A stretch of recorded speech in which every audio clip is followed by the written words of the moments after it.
Wouhou. Ok. Alors, bonjour tout le monde. Bienvenue à ce premier YouTube stream. Il y a un petit écho, je pense. Euh, alors, bienvenue à Jérôme. Merci d'être là aujourd'hui. Est-ce que tu veux te présenter? Ouais, salut, donc je suis Jérôme Petazzoni et je vais corriger le petit problème d'écho parce que je pense que c'est de ma faute. Par contre, une fois que je vais le couper, je vais plus entendre Patrick, je pense. Donc, Ou là, c'est pas grave, parce que j'ai coupé mon micro après. ok.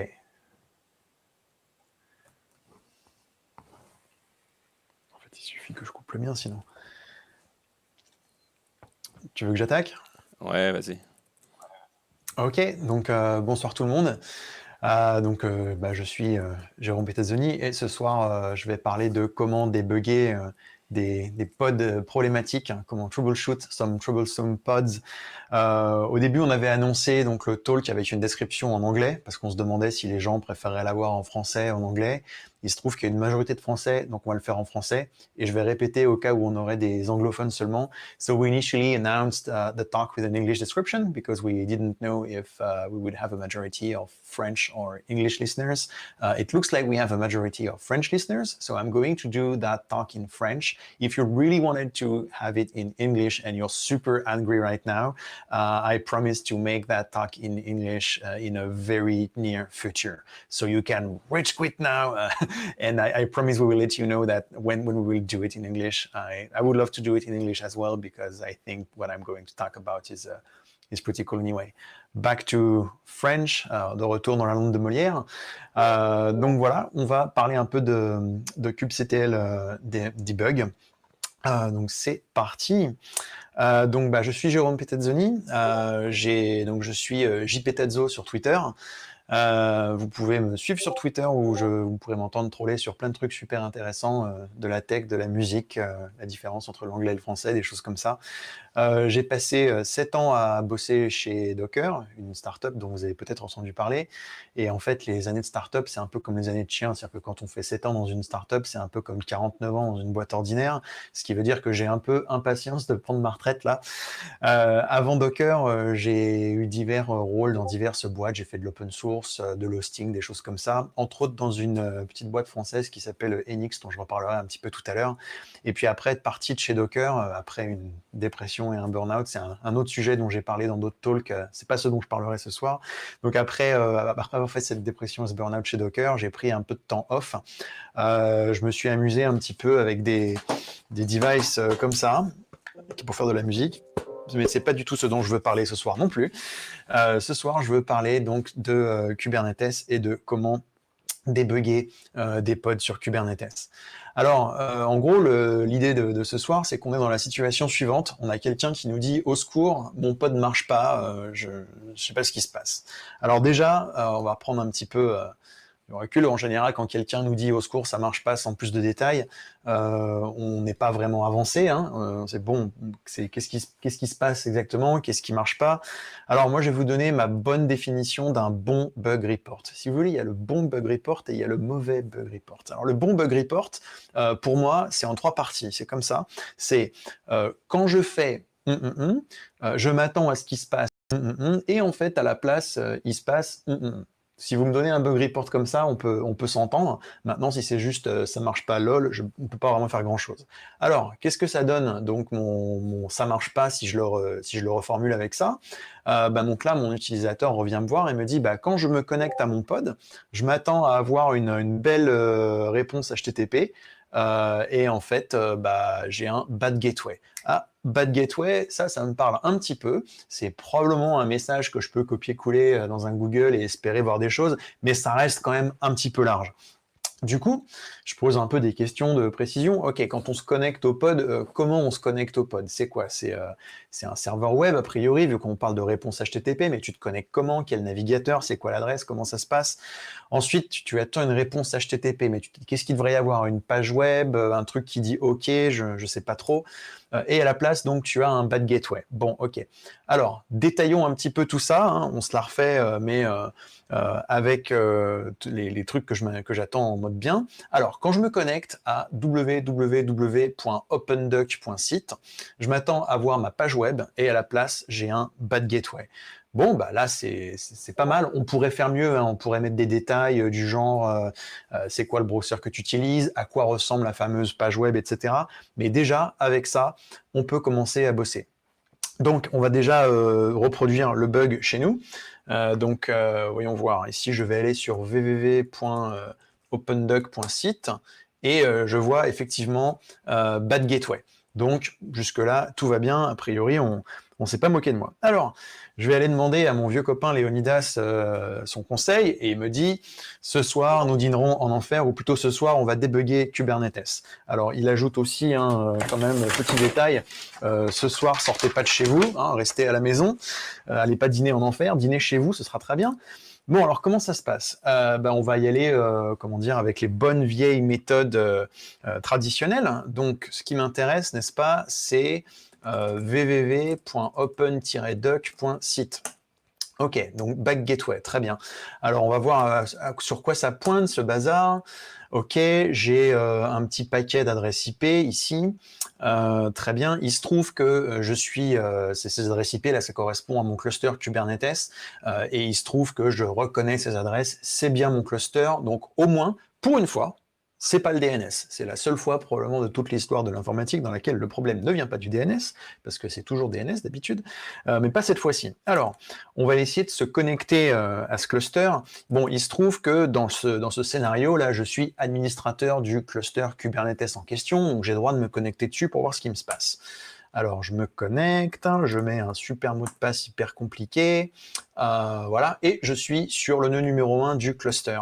Alors, qu'est-ce que j'ai dans ce cluster? J'ai 4 nœuds, ok, node 1, 2, 3, 4. C'est un cluster qui tourne en 1.18, parce que je suis un ouf. La 1.18, elle a été release la semaine dernière, un truc comme ça, ou il y a 2 semaines à peine, et on est déjà sur la 1.18, parce qu'on a peur de rien.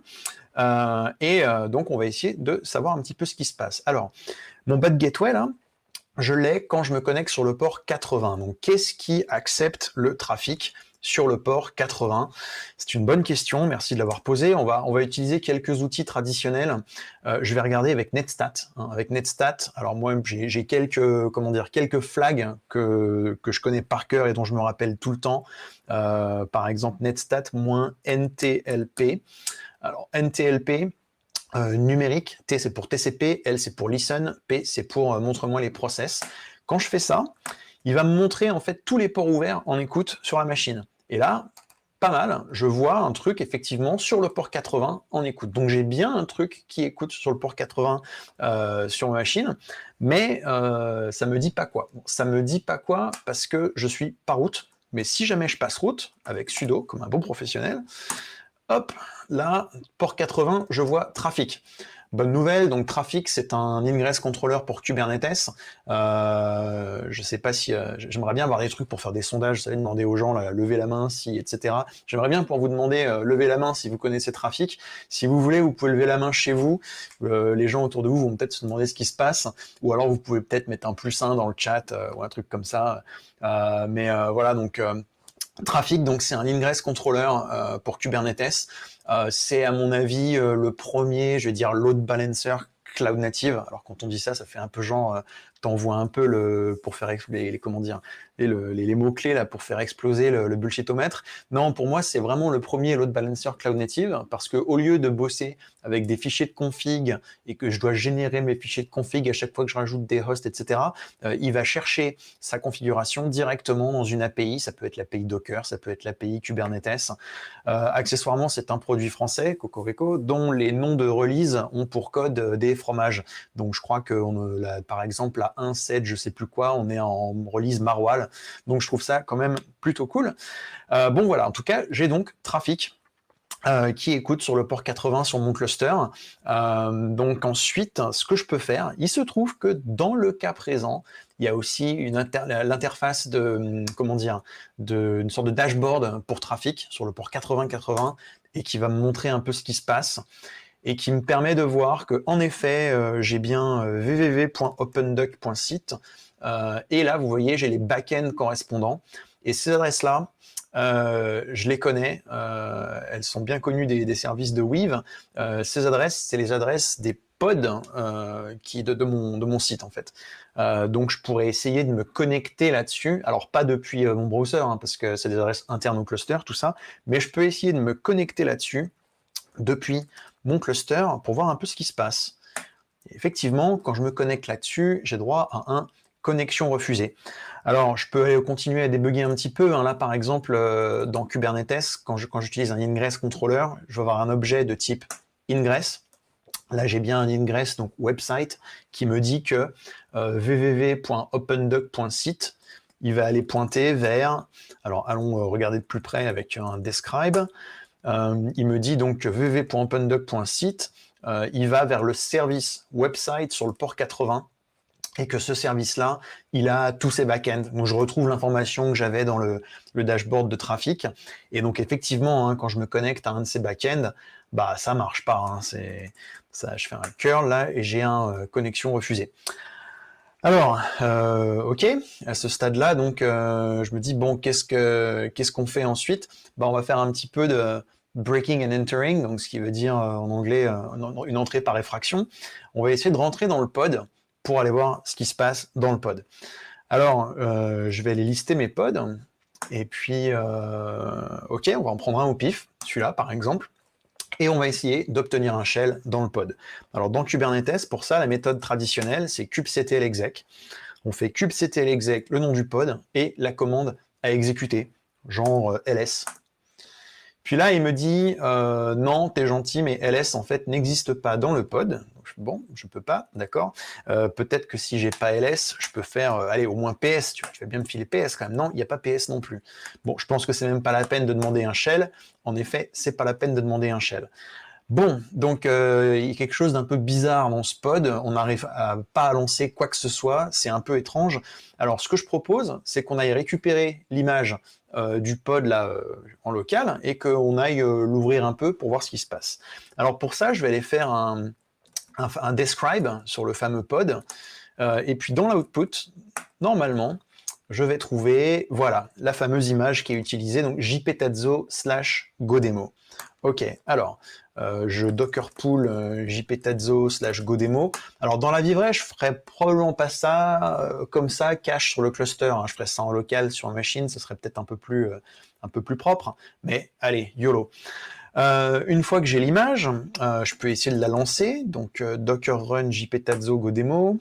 Ok, il me dit HTTP server is up and running. Bon, très bien. Alors, maintenant, et c'est pareil, hein, je peux essayer d'avoir un shell ici, genre docker run-ti sh. Il m'envoie balader. Alors, comme il m'envoie balader, là, ce que je vais faire, je vais utiliser une bonne vieille technique ancestrale qui consiste à aller récupérer le file system du container. Je vais voir, mais qu'est-ce qu'il y a dans ce file system? Donc, je vais faire pour ça, je vais utiliser docker export. Alors, docker export, vous lui filez un ID de container. Alors là, ce que je vais faire, je vais regarder l'ID du dernier container qu'on a lancé. Le voilà, container ID. Et je vais faire donc un docker export de ce container ID. Là, il m'envoie promener en disant non, j'ai pas envie de faire ça vers le terminal. Pourquoi? Parce que docker export, en fait, il fait un tar de tout le contenu du container et il balance. Donc là, il me balancerait un tar dans le terminal, ce qui serait assez inélégant, quoi. Je me retrouverais avec plein de saletés sur mon terminal. Donc ce que je vais faire, je vais piper ça dans un tar, moins TVF moins. Alors le T, ça va être pour dire que je veux lister le contenu. Ouais, T comme lister, hein, désolé, c'est pas moi qui ai inventé tar. Hein. Lister le contenu du tar. V en mode verbose, histoire d'avoir aussi les permissions, etc. sur les fichiers. Et le F pour dire le tar va être sur un fichier et moins pour dire l'entrée standard. Bon, on pourrait faire d'autres combinaisons de flags, hein, mais c'est juste que moins TVF moins, c'est celle que j'ai comme ça en tête, qui sort direct. Et quand je regarde l'intérieur de ce container, voilà ce que j'ai. Alors, il n'y a que des fichiers et des répertoires vides, sauf ici, Godemo, qui est donc un bon gros binaire de 8 mégas. Et sinon, il n'y a rien d'autre. Donc, là, on est un petit peu dans la mouise, parce que, vous savez, oh no, en fait, on a affaire à un container hipster. Un quoi? Un container hipster. Ouais, on a affaire à quelqu'un qui a lu mes blog posts, ou peut-être qu'il savait déjà avant, hein, comment faire des images le plus petites possible, et qui a utilisé ça à fond, donc qui a fait une image from scratch, avec rien, sauf le binaire en Go. Alors, si ce genre de technique, ça vous intéresse, j'ai mis des liens là dans les slides, et comme j'imagine qu'on peut pas cliquer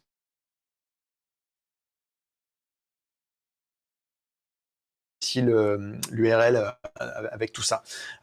Mais donc voilà, j'ai fait des blog posts qui expliquent comment réduire la taille des images, et des fois, quand on pousse le bouchon un peu trop loin, on arrive à des trucs comme ça, où il y a juste un binaire, rien d'autre, pas d'outil de debug, que dalle.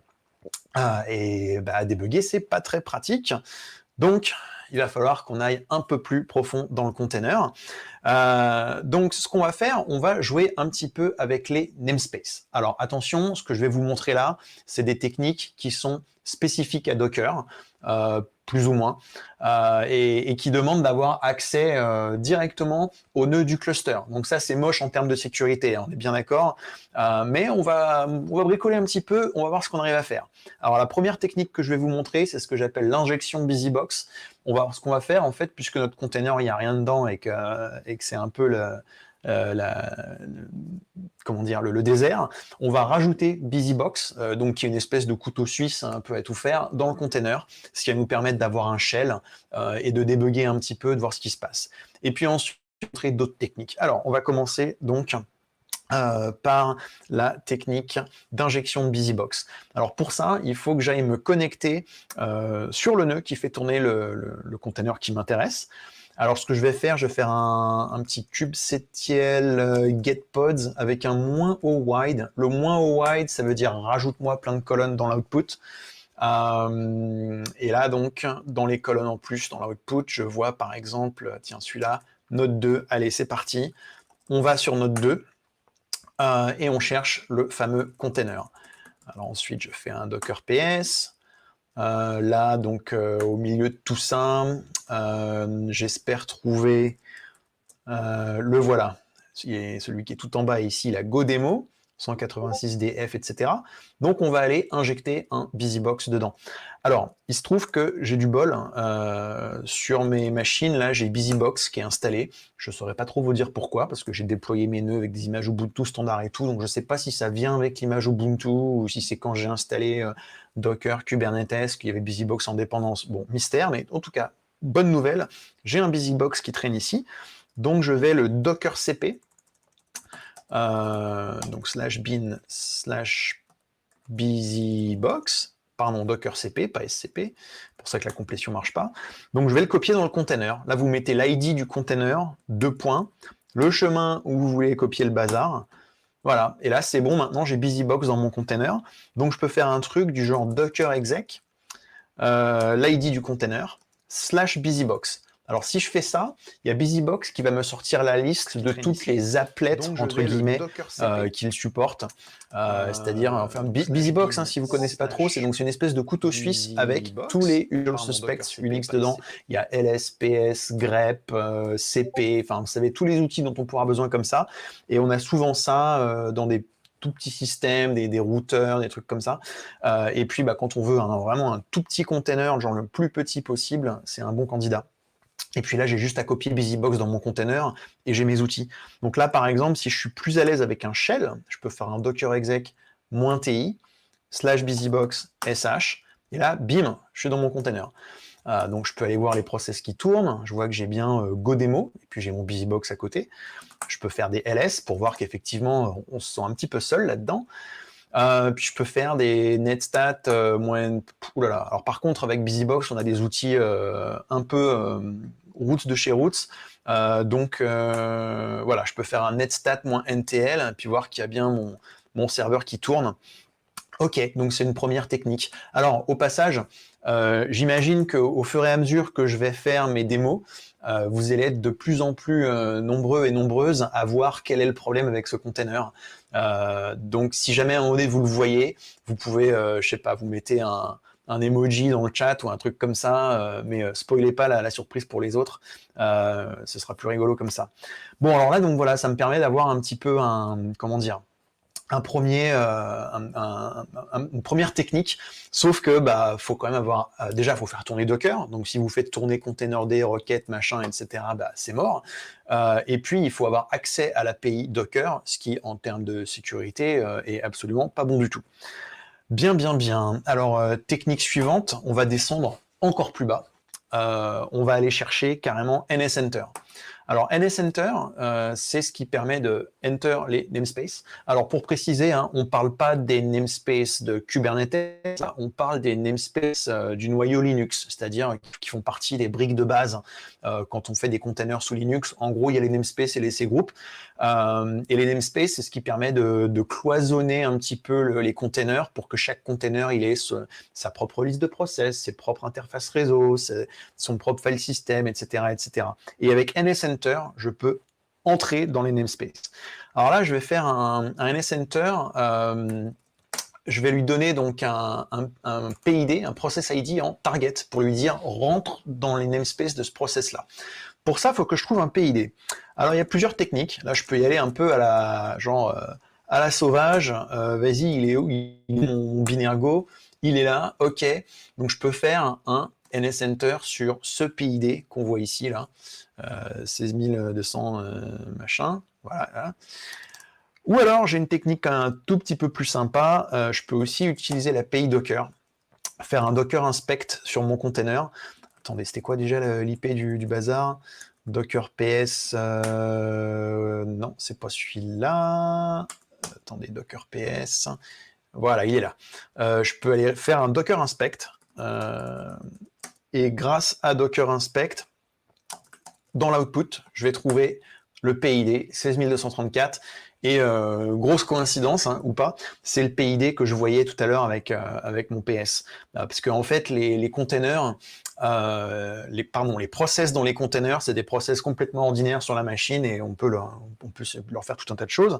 Alors maintenant que j'ai trouvé le PID du process dans le container, je peux faire un NSEnter -- target sur ce PID. Et ensuite, là, la combinaison de flags que je connais, c'est puni. En fait, c'est tpuni, target et ensuite puni. Alors, quand je dis puni, ça veut dire -p, -u, -n, -i. Vous voyez, c'est NSEnter, tpuni. Bon, on se rappelle des trucs comme on peut. Hein. Alors, -p, -u, -n, -i, ça correspond à quoi? Ça veut dire qu'on veut entrer dans le PID namespace, le UTS namespace, le network namespace et le IPC namespace. Donc, en gros, tous les namespaces, sauf le MNT namespace. Le MNT namespace, c'est celui justement avec le file system, les fichiers. Si j'entre dans le MNT namespace, je me retrouverai à nouveau dans un container tout vide, donc aucun intérêt. Alors là, donc, quand je fais mon NSEnter, je peux dire, tiens, file-moi un bash, par exemple. Permission denied, alors pas de problème, je suis un professionnel, je fais sudo. Et voilà, je me retrouve dans le container. Alors on est, on va dire, on est à 80% dans le container. Vous voyez que le hostname a changé. Maintenant, le hostname, c'est website, etc. C'est le nom du pod. Si je fais un ifconfig, par exemple, je vois les interfaces réseau du pod. Si je fais un netstat, mon fameux netstat que j'adore, je vois bien que j'ai Godemo qui est en écoute. Mais par contre, au niveau du MNT namespace, donc des fichiers que je vois, je suis toujours sur mon hôte. Donc là, je peux sortir tous les outils de debug que je veux. Si j'avais envie d'attacher un debugger sur le bazar, aucun problème, ça se ferait très bien. Bon, donc ça me donne une autre technique, mais alors c'est encore pire que tout à l'heure, parce que non seulement il faut accès à la machine, mais en plus, il faut être root sur les nœuds. Donc si on est root sur les nœuds, mais c'est la porte ouverte à toutes les fenêtres, quoi. Alors, voyons un petit peu donc d'autres techniques maintenant, hein. J'aimerais surtout donc des techniques qui ne demandent pas d'être root, si possible, qui me demandent pas de casser complètement mon modèle de sécurité. Donc, on va introduire kubectl debug. Alors, kubectl debug, qu'est-ce que ça fait? Ça va créer un ephemeral container, un container éphémère. C'est quoi un container éphémère? En fait, c'est un container qui est dans un pod, mais déjà, on peut l'ajouter à la... Si je veux ajouter un container dans un pod, en fait, je peux pas. Je suis obligé de créer un nouveau pod qui va remplacer l'ancien. Donc, en termes de Kubernetes, de déploiement, etc., ça veut dire que je mets à jour la description de mon déploiement et quand je le fais, ça déclenche un rolling update de mon déploiement. Donc, en gros, je détruis tous mes pods pour en mettre d'autres à la place. Des fois, c'est ce qu'on veut faire, mais là, par exemple, j'aimerais bien débugger pour de vrai, quoi. J'ai un truc qui tourne, je veux le débugger, j'ai pas envie de le détruire pour en créer un autre. Non, je veux débugger celui-là. Donc c'est là que les ephemeral containers, ça va nous aider. Alors il y a juste un petit détail, c'est que kubectl debug, c'est une feature alpha. Alors, qu'est-ce que ça veut dire ça? Dans Kubernetes, on a 3 niveaux de features. On a alpha, bêta et stable. Alors, vous êtes peut-être familier avec le concept de version bêta, hein, c'est ce qu'on relise avant la version finale pour faire des tests, checker les bugs, etc. Dans Kubernetes, donc ce qui est stable, c'est stable, bon, ok. Ce qui est bêta, c'est ce qui est disponible aussi, mais en gros, il y a un flag bêta dessus. Ça veut dire peut-être que les API vont changer un peu, etc. Donc, faites gaffe, quoi. Et puis, ce qui est alpha, les features en alpha, elles sont dans la code base, elles sont compilées dans les binaires et tout, mais elles ne sont pas dispo par défaut. Il faut les activer à la main. Il faut aller quelque part enable, clac, pour que la feature alpha soit disponible. Donc là, ce qui se passe, c'est qu'il va falloir aller activer cette feature et il faudra l'activer à 2 niveaux. Au niveau du serveur API, en rajoutant le flag là, featureGate ephemeral containers true, et il faudra aussi l'activer au niveau de kubelet, l'agent qui tourne sur chaque nœud de mon cluster Kubernetes. Alors, comment ça va se passer cette histoire? Là, je me suis fait une petite anti-sèche, histoire de pas trop me tromper, parce que j'imagine que vous n'avez pas trop envie de me voir marner pendant 10 minutes comme ça, en train d'essayer de trouver pourquoi ça marche pas. Donc, ce que je vais faire, là, je vais aller activer les ephemeral containers avec des feature gates dans mon cluster. Alors, la procédure que je vais faire là, elle est spécifique au cluster déployé avec KubeADM. Pour formuler ça autrement, techniquement, vous pouvez installer les ephemeral containers sur n'importe quel cluster Kubernetes, mais entre guillemets, il suffit d'aller ajouter les flags là que j'ai montré. Par contre, la manière dont on ajoute les flags, c'est ça qui va changer en fonction du déploiement Kubernetes que vous avez. Si vous avez un truc déployé avec KubeADM, ou déployé avec un truc qui lui-même utilise KubeADM, ce qui est le cas de plein d'installeurs Kubernetes. Donc, ce qu'on va faire, on va aller donc mettre à jour le manifeste du static pod Kube API Server. Alors, qu'est-ce que ça veut dire que tout ça? Allons-y. Donc, je vais aller ici revenir déjà sur le nœud numéro 1 et je vais éditer etc manifeste kube API server.yaml. Donc ça, quand on déploie avec KubeADM, le plan de contrôle, il est déployé dans des static pods. Des static pods, c'est des pods qui sont pas définis à travers etcd, c'est des pods qui sont définis avec des fichiers comme ça en dur, d'où le nom de static pod, ce qui fait qu'on n'a pas besoin que l'API Kubernetes soit up pour que ces pods démarrent. C'est un trick en fait qui permet d'avoir le plan de contrôle Kubernetes va être dans des pods. Le problème, c'est que pour lancer les pods, il faut avoir le plan de contrôle. Pour avoir le plan de contrôle, il faut lancer les pods. Donc, j'ai un peu un problème de poulet de l'œuf là, qui vient le premier. Donc, pour casser ce cercle vicieux, on a ce concept de static pod. Alors, quand je veux modifier la conf d'un de ces pods, j'ai juste à modifier un de ces fichiers YAML. Alors là, il faut que je rajoute un flag. Donc, -feature gates égale. Puis attendez, je vais quand même doublement vérifier. Hein. Voilà, -feature gates, parce que si je me trompe, là, on n'est pas sorti. Ephemeral containers égale true. Ensuite, je sauve, je quitte. Quand je fais ça, je me fais une petite peur, parce que quand je fais un kubectl get nodes derrière, ça me dit ça marche plus. En fait, ce qui se passe, c'est que Kubelet a détecté que mon fichier YAML avait été modifié, et donc il est en train de relancer les pods en question. Et donc, pendant 10-15 secondes, mon API n'était pas disponible. Mais là, ça y est, l'API est de nouveau up avec le flag en plus. Très bien. Prochaine étape, il faut mettre à jour la configuration de Kubelet, donc sur chaque nœud du cluster. Kubelet, hein, c'est le petit agent qui tourne sur chaque nœud. Le boulot de Kubelet, c'est de se connecter au plan de contrôle Kubernetes et de faire « Salut, je suis le nœud 57, est-ce que tu as des containers pour moi là, à faire tourner ?» Et puis ensuite, il reste connecté et puis il keep in touch avec le plan de contrôle. Donc, la configuration de Kubelet, on pourrait y aller genre complètement à la main et tout, mais bon, on est des bêtes, mais quand même pas à ce point-là. Donc, je vais vous montrer comment on fait une mise à jour, comment dire, officiellement avec KubeADM. La configuration de Kubelet est stockée dans une config map. qui elle-même est dans le namespace kubesystem. Donc je vais pouvoir faire un kubectl edit config map dans le namespace kubesystem. Et la config map, elle s'appelle kubelet config, voilà, config 18. J'édite ça, et là, il faut que j'aille ajouter mes feature gates aussi. Donc feature gates, ephemeral containers, true. Pareil, hein, je redouble vérifie. Ah, il y a une majuscule, donc je pense qu'il faut que je la mette. Voilà, ephemeral containers, true. On y va. Je sauve cette config map. Donc là, maintenant, ma nouvelle config, elle est stockée dans etcd, hein, dans le plan de contrôle Kubernetes. Et ensuite, il va falloir descendre cette config sur tous les nœuds.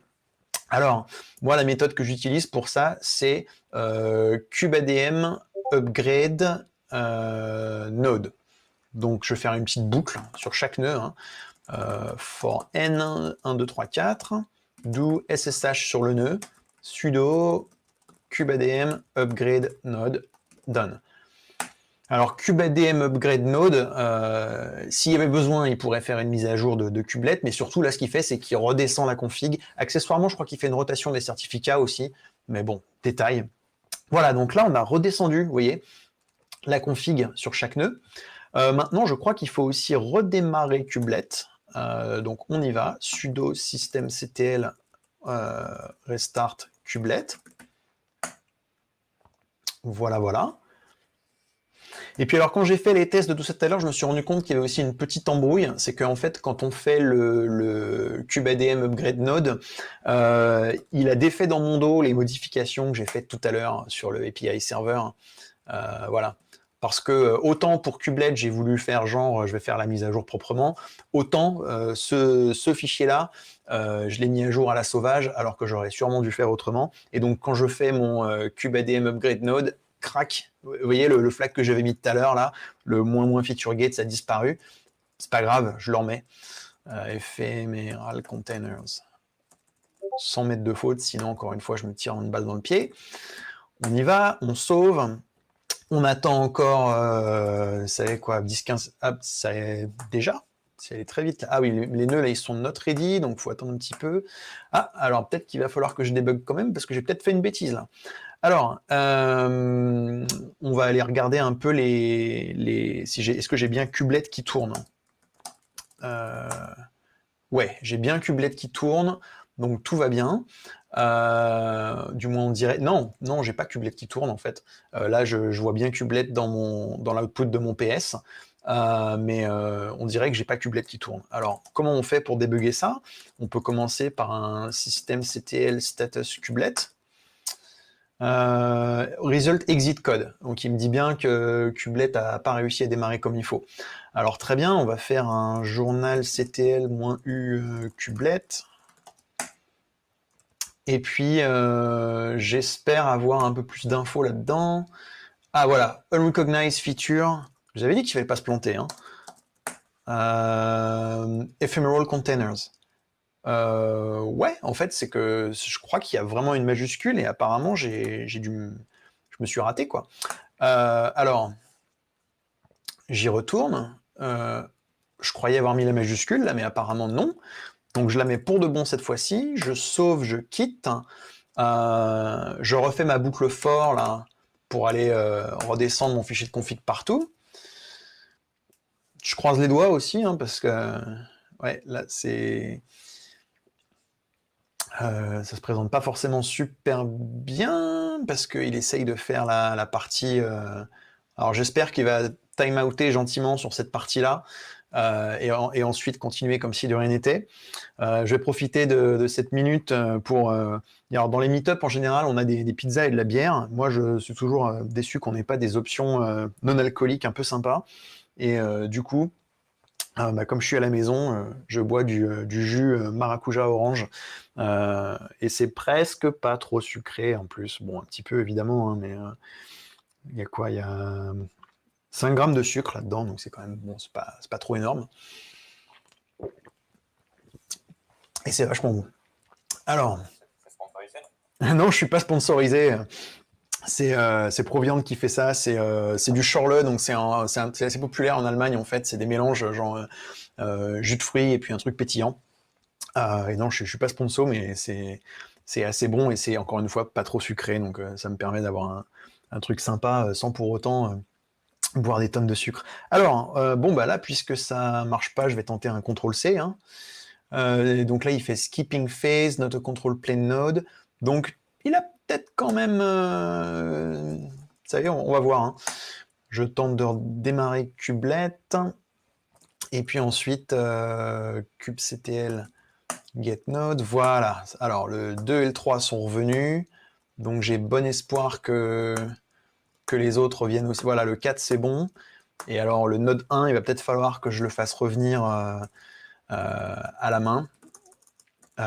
Où est le fichier de config de Kubelet? Il doit être par là, je crois. Config YAML, voilà. Bingo. Donc, ce que je vais faire, voilà, je mets à jour le fichier de config à la main. Et normalement, là, Kubelet va retomber tout seul sur ses pieds. Si je fais confiance à la gravité. Alors je sais pas si comment système D est configuré là. Est-ce qu'il continue d'essayer de le relancer ou est-ce qu'il faut que je lui mette un petit coup de latte dedans pour redémarrer Kubelet? On va bien voir. Si, je crois que c'est bon. Voilà. Ok, donc mon cluster retombe sur ses pieds. On va quand même aller vérifier pour la 3e fois dans le manifeste ici. Bah non, bien sûr, il m'a il m'a tout cassé. Donc on y va. -- feature gates ephemeral containers. Donc c'était une bonne démonstration hein, de quand on édite les trucs à la main comme ça, comme un barbare, bah, des fois ça finit mal. Donc, et c'est aussi une bonne démo que gérer Kubernetes soi-même, c'est pas forcément toujours une bonne idée parce que même quand on a un peu l'impression de savoir ce qu'on fait, on peut quand même se tirer dans le pied. Mais cette fois-ci, j'ai confiance là. J'ai confiance. Attendez, je revérifie quand même. Hein. J'ai bien mis, ouais, si c'est ça, -- feature gates, ephemeral containers. J'y crois à mort. Et tôt ou tard, ça va bien finir par retomber en marche. Je vais quand même regarder les logs de Kubelet. Ok.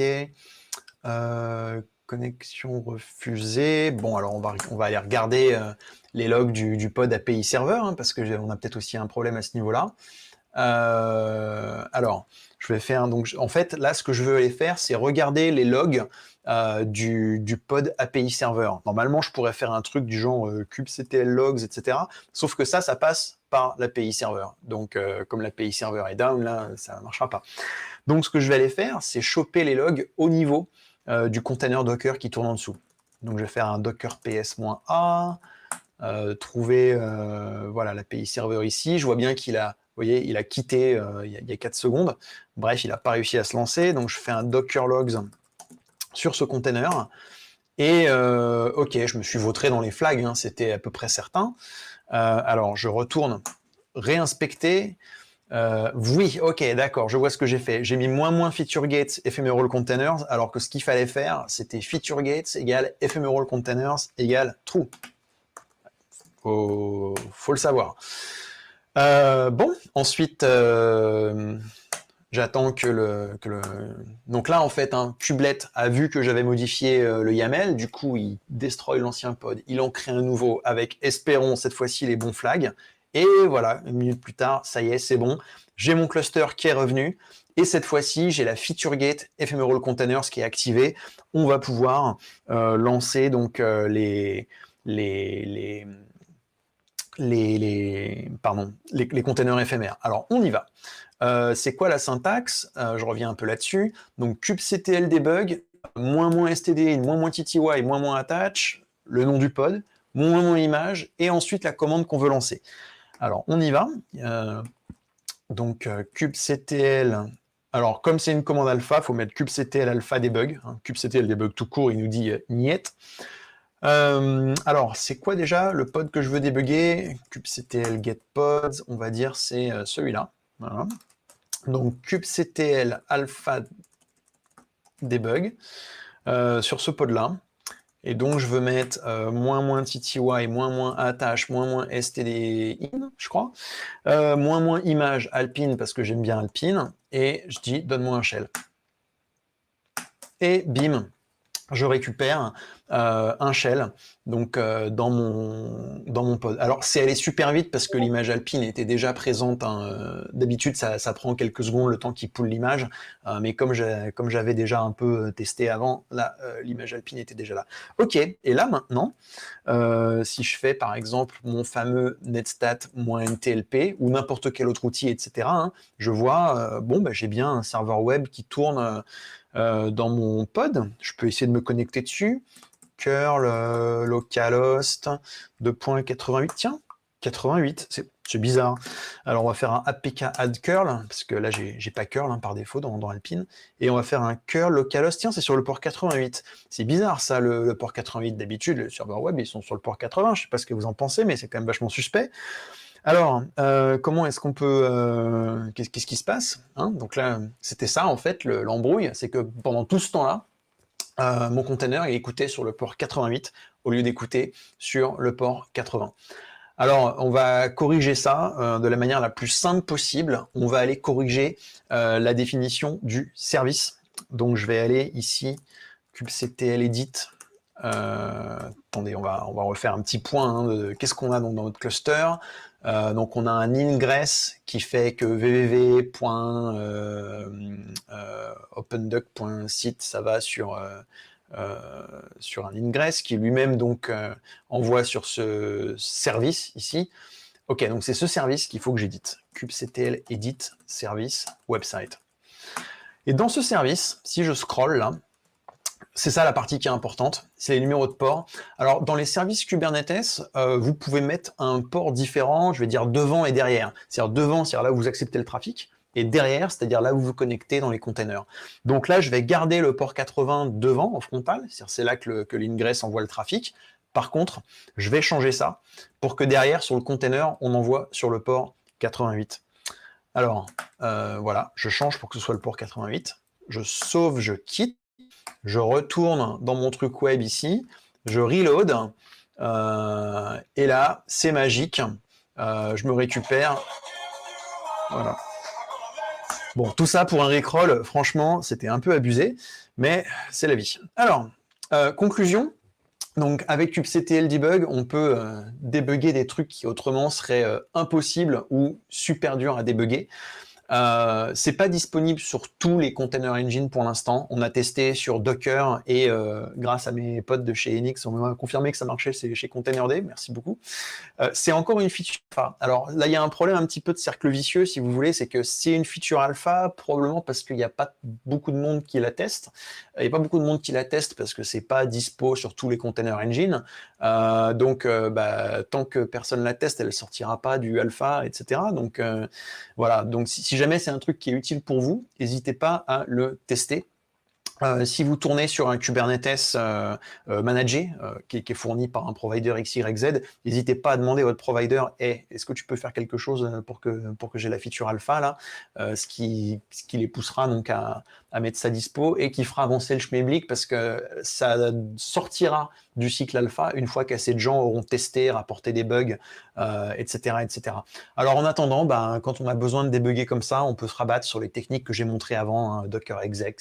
Si on est avec Containerd d'ailleurs, on peut utiliser CTR task exec pour faire l'équivalent de Docker exec. Mais tout ça en termes de sécurité, c'est bof, parce que ça demande d'avoir quand même des droits assez élevés sur les nœuds, alors qu'avec kubectl debug, on a besoin d'avoir des droits uniquement au niveau API kube, et on peut scoper ça un minimum. Alors, merci beaucoup. Alors, je voudrais donc faire des remerciements à toutes les personnes qui m'ont aidé à préparer cette présentation. Déjà, donc je parlais des gens d'Enix qui m'ont fait beaucoup de bêta testing, feedback, logistique, etc. Enix, donc c'est une petite boîte d'hosting à l'époque, que j'ai montée il y a 15 ans avec un pote, qui existe toujours. Et puis maintenant, on fait de l'hosting, du consulting, des formations. Quand je fais des formations en France, c'est avec eux. Donc voilà. Et puis merci aussi à Ephemera Search. Donc si jamais vous vous ennuyez pendant votre confinement et que vous voulez faire un petit peu de recherche historique, je vous invite à consulter Ephemera Search. C'est une archive de cartes postales anciennes. Voilà. Et puis merci à vous aussi pour être resté jusqu'à la fin de cette présentation.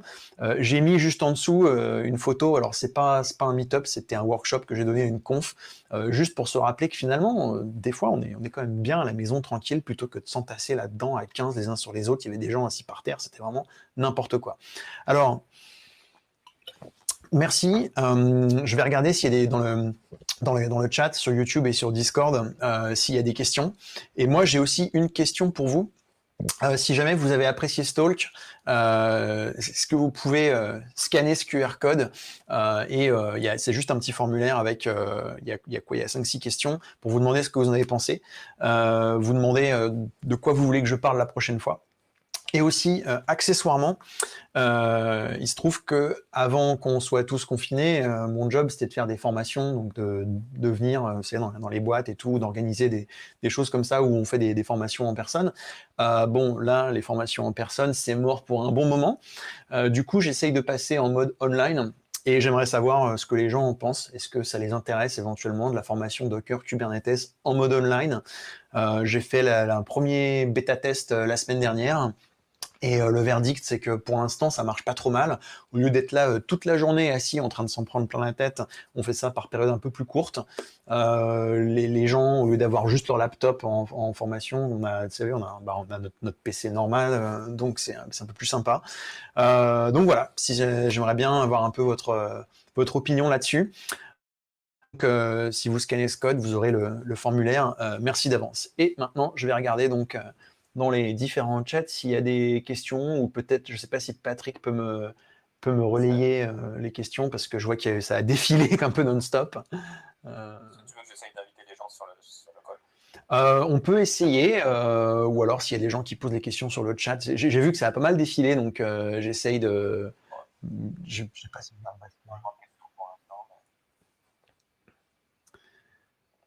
Je sais pas si on peut inviter les gens. C'est par email. D'accord. Non, si vous avez des questions, posez-les alors ou bien sur Discord ou bien sur YouTube. Il y a juste un petit peu de... Hein? C'est bon, j'ignorais. Ok. Par contre, il faudra peut-être que tu mettes des écouteurs. Ouais, pas de problème. On va faire ça. Pour pas que ça... Alors... tataram.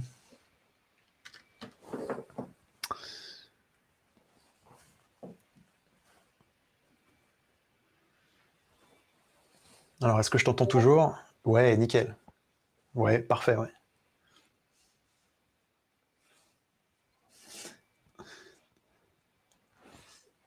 Bon, moi, j'ai pas de pizza, mais j'ai toujours mon petit truc pétillant là au maracuja. Donc...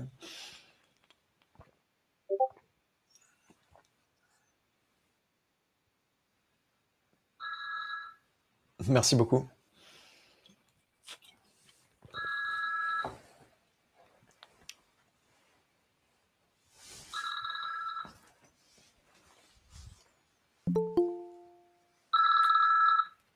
Non, c'est chez moi qu'il y a un téléphone qui sonne.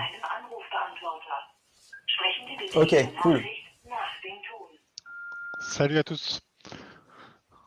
Merci Jérôme pour ton talk. J'avais une question Je t'en sur prie.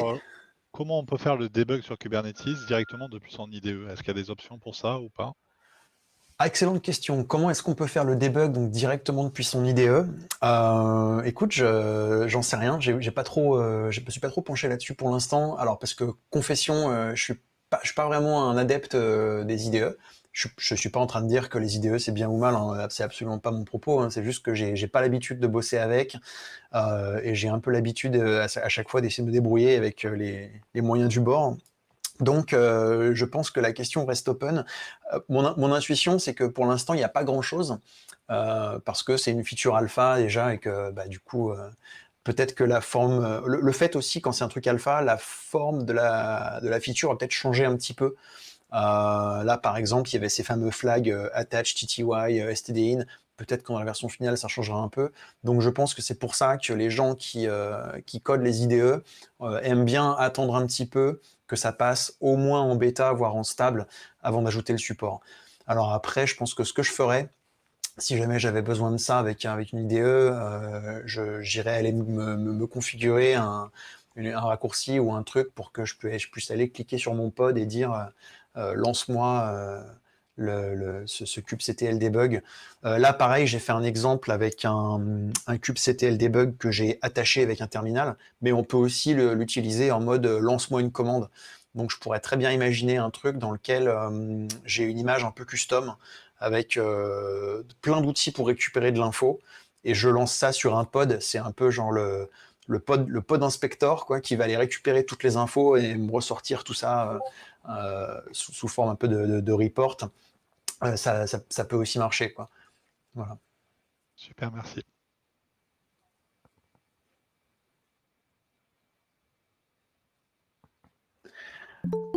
Excellente question. Au niveau du airbag, comment ça se passe? Je crois que c'est une sous-ressource du pod, au même titre que les logs et que le exec. Mais j'avoue que je suis pas allé regarder en détail. Je peux essayer de jeter un œil vite fait. kubectl debug airbag. Debugging kubectl airbag, non, non, non, non. Debugging application cluster. Ouais, pareil, c'est une super bonne question. Je crois que c'est une sous-ressource. Me citez pas là-dessus parce que je suis pas sûr à 100%, mais je crois que c'est une sous-ressource. Donc, quand on va le définir au niveau du airbag, vous savez, dans les rôles, à chaque fois, on doit mettre l'action, genre get, create, list, watch, etc. Le type, donc genre pod, le nom du pod, donc là par exemple ça serait étoile, et la sous-ressource, là je crois que ça va être debug.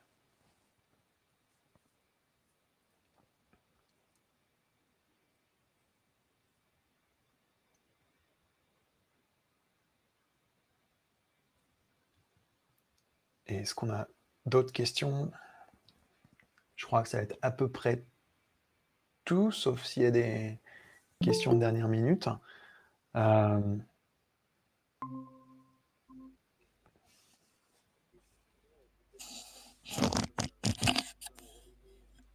Hello. Ouais. Ouais, ça va. Je n'ai pas de questions. Non.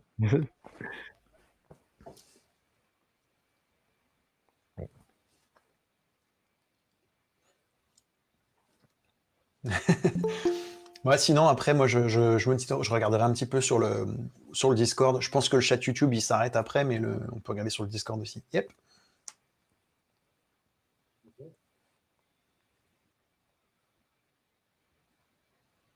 Moi, je viens de me connecter. En fait, ma question, c'est, j'ai pas compris comment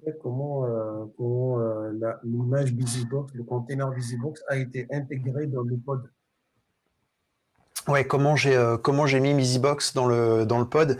Alors, ce qui s'est passé là, c'est que j'avais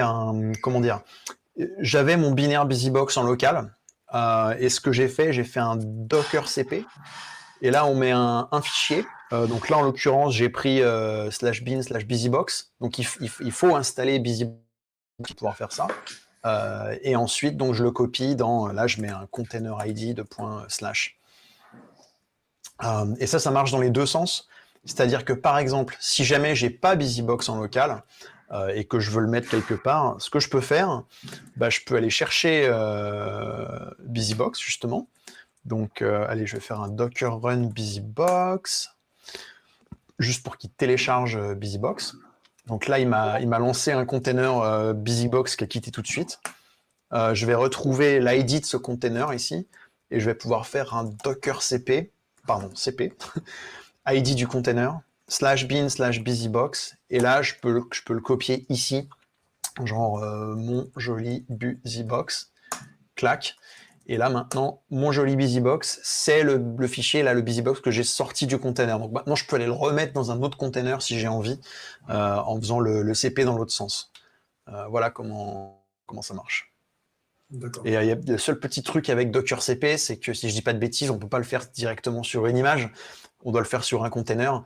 Donc c'est pour ça que là j'ai fait un Docker Run BusyBox. En fait, j'en avais rien à faire de lancer vraiment BusyBox, mais il fallait juste que j'ai un container avec BusyBox dedans. Donc j'ai dit allez hop, Docker Run, comme ça c'est bon, j'ai mon container. Ok. Très bien. Merci beaucoup. Voilà. J'en prie.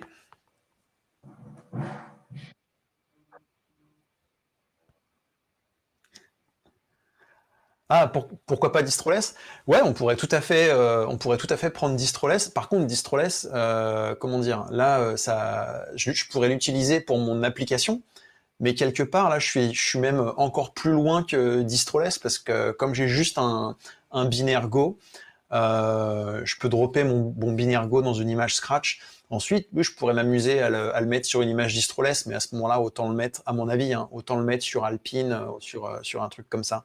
D'ailleurs, dans la troisième partie de ma série de blog posts sur comment réduire la taille des images, donc on vient de sortir la version anglaise et on va sortir la version française là, incessamment sous peu. Je parle un petit peu de Distroless. Et je parle aussi un petit peu de Bazel et surtout de Nix et NixOS avec pas mal d'exemples sur Nix.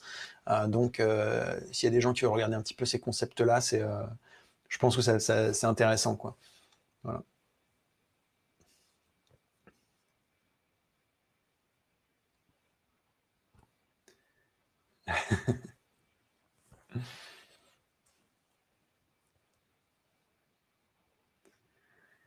Est-ce qu'on va livrer les pizzas? Écoute, on peut essayer quelque chose. Voyons voir. Pizza, image. Voilà, on peut regarder. Si tu penses que si on regarde tous très fixement, très fort ces images de pizza, on aura encore plus faim après et ça va pas du tout marcher. Mais ouais.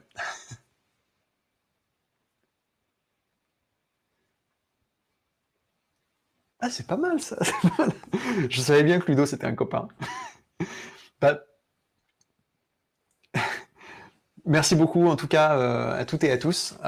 Et puis bah encore une fois, n'hésitez pas si vous avez du feedback. Là, j'ai mis le petit formulaire là, ou sinon bah, directement aussi via le chat YouTube ou Discord. Je serai à l'écoute. Merci beaucoup.